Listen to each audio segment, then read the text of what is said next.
It's a beautiful brand new day. It's a beautiful brand new day. Ping, ping, ping. Anyways, guys, welcome to my channel. Welcome to my channel. We don't play. Listen, so today's topic is about, does Ghana have a future? Does Ghana have a future? Now, I know that Nigerians are here watching me eat jollof. This is the best jollof in the world, Ghana jollof. If you want to argue, go and argue with the transformer. It's not my business. You know what I'm saying? Anyways, yeah, so does Ghana have a future? That's the question. Now, let's check out this video. After that, we come back. Let's go. Accra is a city with a beautiful coastline and developing infrastructure, but these elements are currently disjointed and underutilized for the public. Our vision for Marine Drive introduces a new waterfront promenade that weaves together these various nodes into a cohesive urban core, embracing the country's legacy and preparing for its future in the 21st century. Utilizing the city's best assets, its markets, recreation areas, and leisure spaces, the promenade will provide the people of Accra unprecedented access to the city's beachfront and to create around its existing monumental core a new monumental avenue and public promenade right on the sea. This new public promenade is punctuated by 3 new anchors, each of which celebrates Ghana's rich history and provides the capital world-class civic spaces. Anchoring the promenade on either side are the new National Concert Hall next to Nkrumah's monument and the National Museum and refurbished Osu Castle and grounds. Both iconic destinations will be open to the public.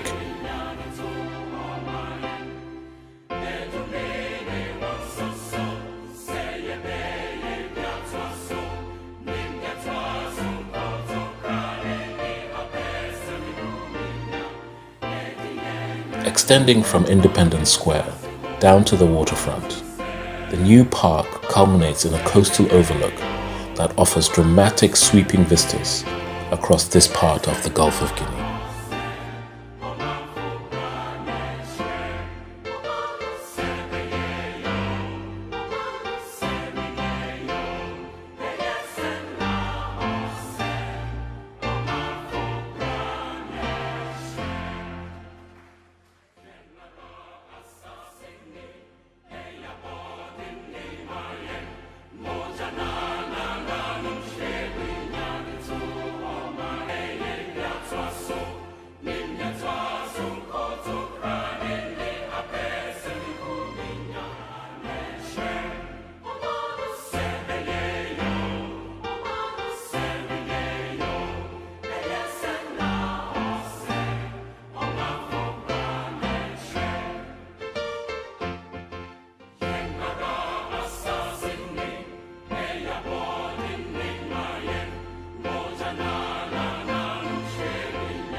Three elements form a framework for a network of exciting new beachfront developments that together will establish a defining skyline for Ghana's capital and convert tourism and the local economy into a real transformative force that will truly benefit the country and its people.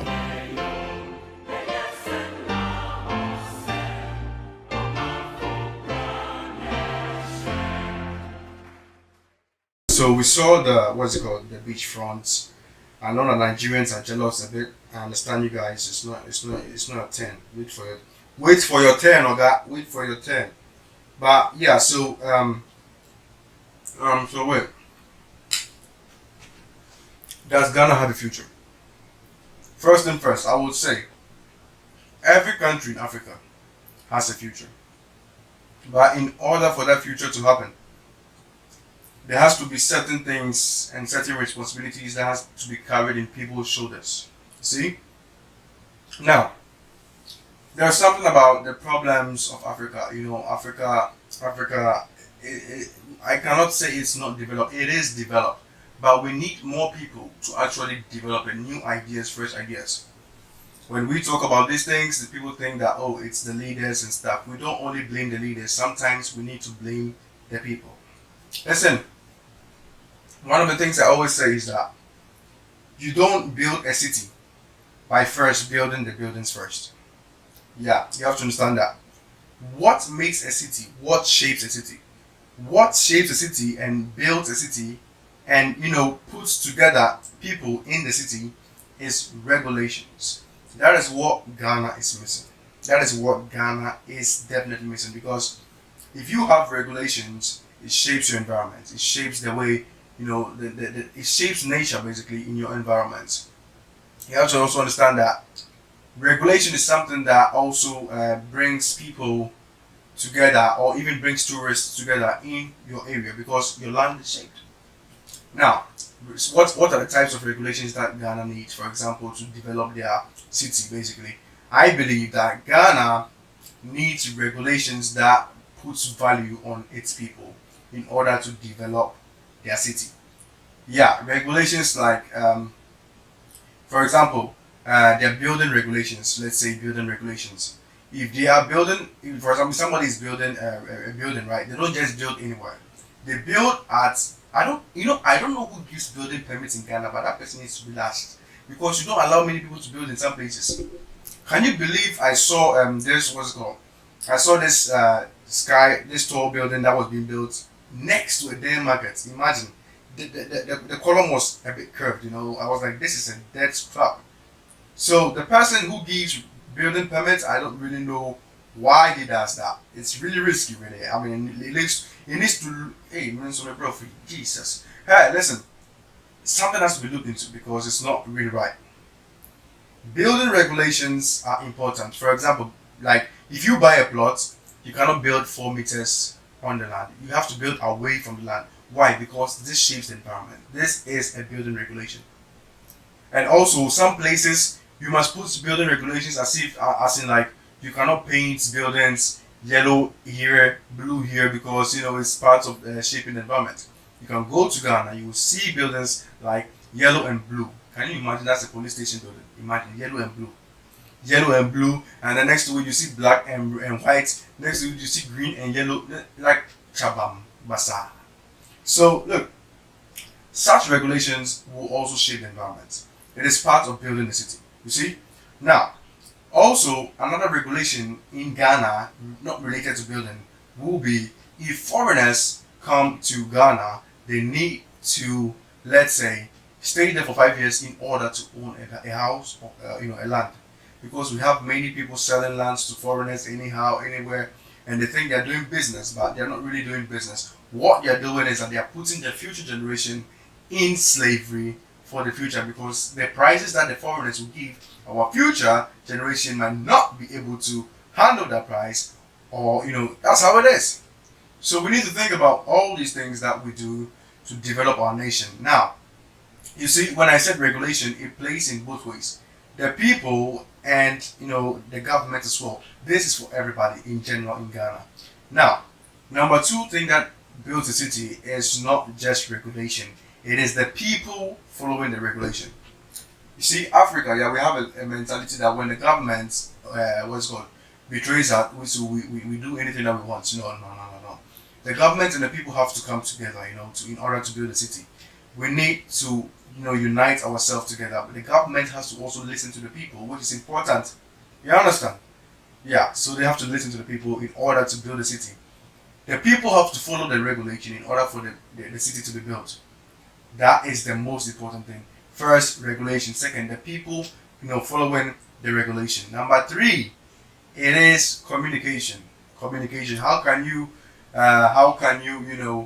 build my English, Lord have mercy. Nigerians, behave yourself. How can you build a city without communication?